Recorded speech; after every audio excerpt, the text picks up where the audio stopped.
নীরবতার আড়ালে কি ঘটেছিল কেউ বুঝে ওঠার আগেই সোশ্যাল মিডিয়ায় ঝড়। কেন্দ্রবিন্দুতেই পরিমণি। মাত্র 30 সেকেন্ডের ভিডিওতেই সুইমিং পুলে ভিন্ন এক উপস্থিতি, প্রশংসা আর সমালোচনার ঢেউ। তবে এই আকস্মিক ফিরে আসা কি কেবল আলোচনার জন্য, নাকি নতুন কিছুর আভাস?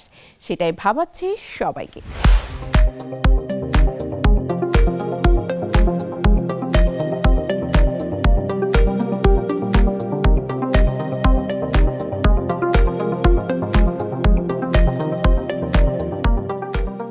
নীরবতার ভেতরে যেন জমেছিল দীর্ঘ অপেক্ষা, আর সেই অপেক্ষা ভেঙে হঠাৎই আলোচনার কেন্দ্রবিন্দুতে পরিমণি।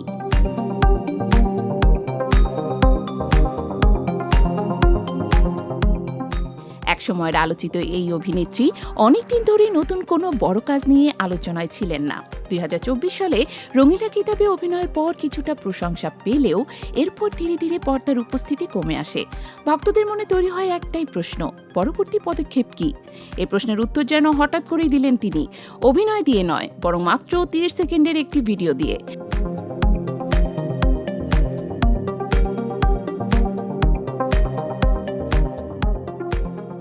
নিজের ফেসবুক অ্যাকাউন্টে পোস্ট করা সেই ভিডিও মুহূর্তেই ছড়িয়ে পড়ে সোশ্যাল মিডিয়ায়। ভিডিওতে দেখা যায় তিনি সুইমিং পুলে স্বাভাবিক কিন্তু আত্মবিশ্বাসী ভঙ্গিতে উপস্থিত। দৃশ্যটি সাধারণ মনে হলেও সেটাই মুহূর্তে পরিণত হয় আলোচনার আগুনে। ভিডিওটি প্রকাশের পর খুব অল্প সময়েই তা পেরিয়ে যায় প্রায় 16 লাখ ভিউ। প্রতিক্রিয়া আসে হাজার হাজার, অনেকে প্রশংসায় ভাসান, আবার কেউ কেউ সমালোচনাও করেন। মন্তব্য বিভাগ যেন দুই ভাগে বিভক্ত হয়ে যায়, একদিকে ভক্তদের উচ্ছ্বাস, অন্যদিকে নানান প্রশ্ন ও বিতর্ক।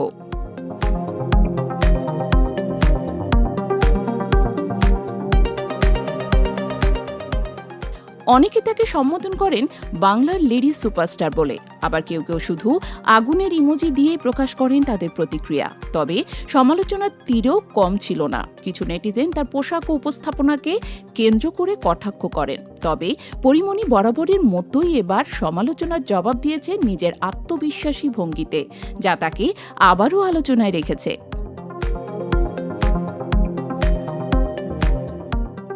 এই ভাইরাল মুহূর্ত শুধু একটি ভিডিওতে সীমাবদ্ধ নয়, এর পেছনে রয়েছে দীর্ঘ ক্যারিয়ার এবং চলমান নতুন প্রজেক্টের ইঙ্গিত। পরিমণিকে সর্বশেষ দেখা গেছে কলকাতার ফেলুবক্সি সিনেমায়। সেখানে তার উপস্থিতি নতুন করে দর্শকদের আগ্রহ তৈরি করেছিল।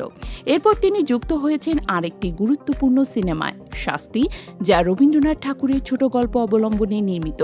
এই সিনেমায় তার বিপরীতে থাকছেন জনপ্রিয় অভিনেতা চঞ্চল চৌধুরী। পাশাপাশি মুক্তির অপেক্ষায় রয়েছে তার আরেকটি কাজ, ডোডোর গল্প, যা নিয়েও দর্শকদের প্রত্যাশা অনেক।